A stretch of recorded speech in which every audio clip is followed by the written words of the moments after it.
প্রিয় দর্শক, IPL 2024-এর champion দল হলো কেকেআর। কিন্তু 2025-এ এসে সেই কেকেআর দলটা নানা সমস্যায় জর্জরিত হয়ে পড়েছে।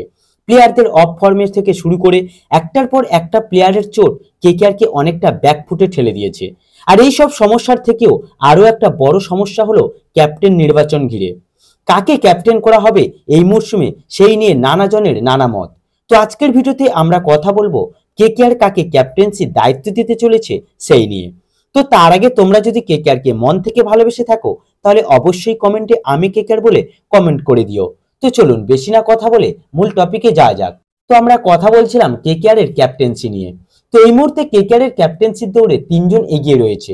নাম্বার 1 অজিঙ্ক্য রাহানে। তো এই অজিঙ্ক্য রাহানেকে ক্যাপ্টেন্সি নিয়ে প্রশ্ন করায় তিনি সরাসরি বলেন, কেকেআর যদি আমাকে ক্যাপ্টেন্সির দায়িত্ব দিতে চায় তাহলে অবশ্যই আমি সেই দায়িত্ব নিতে তৈরি আছি।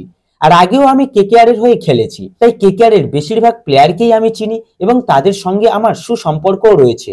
তাই কেকেআর যদি আমাকে যোগ্য মনে করে তাহলে আমিও সেই দায়িত্ব নিতে তৈরি আছি।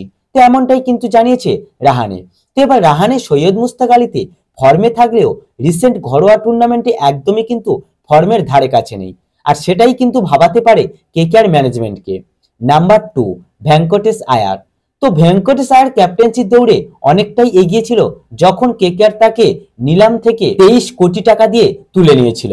কিন্তু রিসেন্টলি রঞ্জি ম্যাচ খেলার সময় তার একটা ইনজুরি লাগে। আর এবার তার সেই চোট কতটা ভয়ঙ্কর সেটা কিন্তু এখনো ভালোভাবে জানানো হয়নি।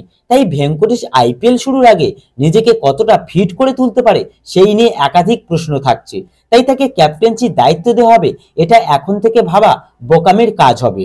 নাম্বার 3 রিঙ্কু সিং, যাকে কিন্তু কেকেআর সবচেয়ে বেশি টাকায় রিটেনশন করেছে। আর তখন থেকেই মনে হয়েছিল রিঙ্কুকে নিয়ে কেকেআর এর হয়তো কোনো আলাদা প্ল্যান থাকতে পারে, আর সেটা ক্যাপ্টেন্সি হতে পারে।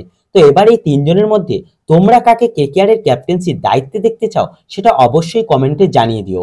আর ভিডিওটি ভালো লাগলে একটা লাইক করে দিও, চ্যানেলে নতুন হলে অবশ্যই সাবস্ক্রাইব করে যেও। তো ধন্যবাদ সকলকে।